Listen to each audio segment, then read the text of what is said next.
तो दोस्तों, आपने आज की जनरेशन की काफी फिल्में देखी होंगी जिसमें टाइम पैराडॉक्स, मल्टी यूनिवर्स और पैरेलल यूनिवर्स जैसे कॉन्सेप्ट को एक्सप्लेन किया गया है। उसमें से एक फिल्म है doctor strange multiverse of madness. Universe काफी बड़ा है और फैला हुआ है और इसमें काफी डार्क सीक्रेट्स छुपे हुए हैं जो इंसान के समझ के भी परे हैं। तो क्या है ये मल्टीवर्स?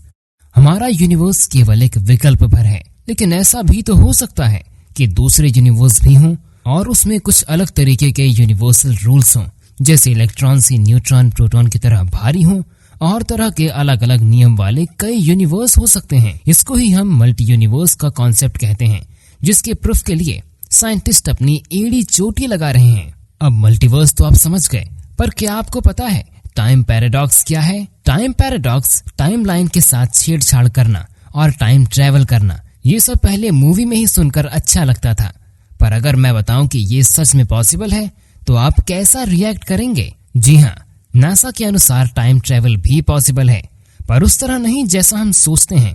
एल्बर्ट आइंस्टीन का मानना था कि टाइम और मोशन रिलेटिव होते हैं और कोई भी ऑब्जेक्ट स्पीड ऑफ लाइट से फास्ट नहीं जा सकता, तो टाइम ट्रेवल सिर्फ टाइम डायलेशन की मदद से ही हो सकता है। टाइम डायलेशन मतलब one's perception of time is different to other, मतलब टाइम रिलेटिव है और ये टाइम डायलेशन हम स्पेस टाइम के कर्वेचर को चेंज करके कर सकते हैं।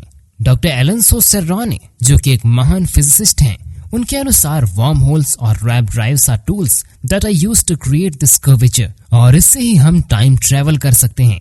इतने मॉडर्न कॉन्सेप्ट्स और एक्सपेरिमेंट्स सिर्फ ये फिलहाल के 1000 सालों में ही उजागर हुए, वरना इनका वजूद ही नहीं था और इंसान की सोच के ये चीजें परे ही थी।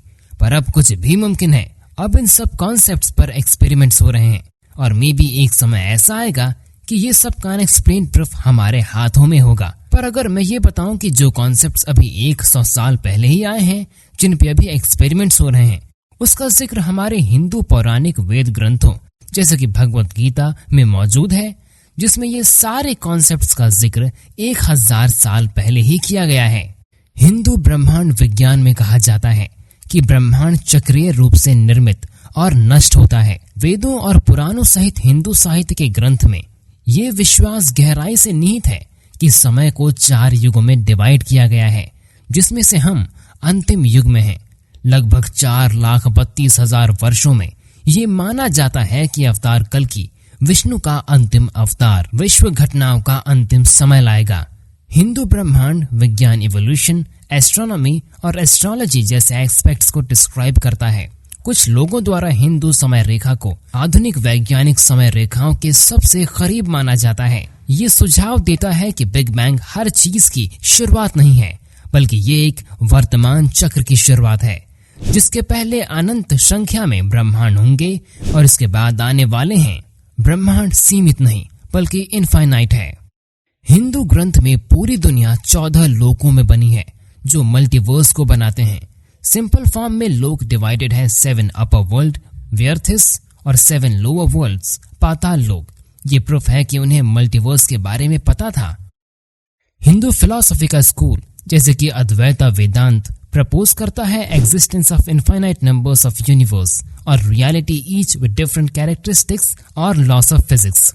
ये सारे यूनिवर्स एक दूसरे के साथ को एग्जिस्ट करते हैं और इंटरकनेक्टेड हैं, forming a universe.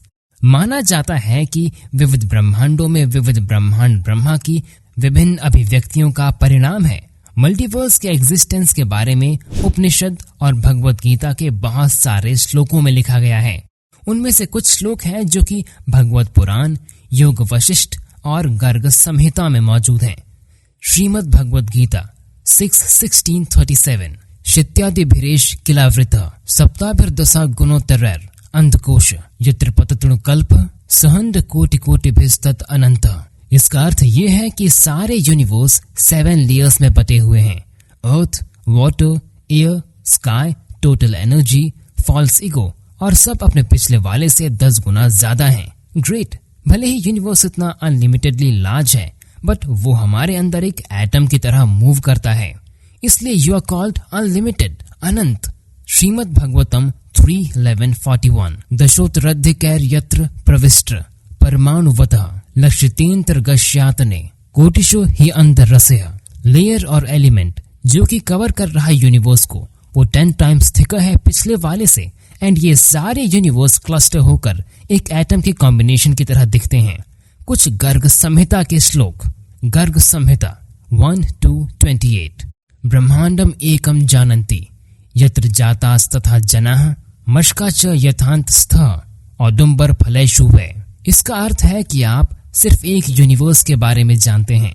Living entities दूसरे यूनिवर्स में भी बॉर्न होते हैं, जैसे कि मच्छर जो कि उदम्बरा फ्रूट में पैदा होते हैं। योग वशिष्ठ बुक 3 चैप्टर 30 वर्स 16-17 भीमांधकार गहने सुमहत्यर्णे नृत्य नृत्य दर्शित परश परमेश्वर मतः यक्षयता प्रतीतते परमांबरेन तरेवम स्फुरंती सुबहुनी महाजगंती। इसका अर्थ है कि बहुत सारे लार्ज वर्ल्ड प्रेजेंट हैं जो कि वैक्यूम ऑफ स्पेस में रोल कर रहे हैं, जैसे कि गिडी गॉब्लिन ऑफ यक्ष जो कि रात में किसी जंगल में मौजूद है। ये सारे सबूत मल्टीवर्स के कॉन्सेप्ट 1000 साल पहले हिंदुइज्म में ही जिक्र हुए थे और ये सब के प्रूफ हैं। मल्टीवर्स का सिग्निफिकेंट इम्प्लीकेशन है हिंदू स्पिरिचुअलिटी और फिलॉसफी में। इसके अंतर्गत कर्मा का आइडिया, रीबर्थ का आइडिया जो कि सेंट्रल आइडिया है मल्टीवर्स का, जिसमें एक जीव डिफरेंट प्लेन ऑफ एग्जिस्टेंस में मूव करता है जो कि उसके एक्शन और स्पिरिचुअल डेवलपमेंट पर बेस्ड होता है। तो सोचिए, हमारा रिलीजन जितना पुराना है उतना ही ज्यादा अपने हिसाब से समय के आगे की सोच रखता है। अभी भी कितने राज हिंदुइज्म में छुपे हैं, जिसमें यूनिवर्स के कई राज छुपे हैं।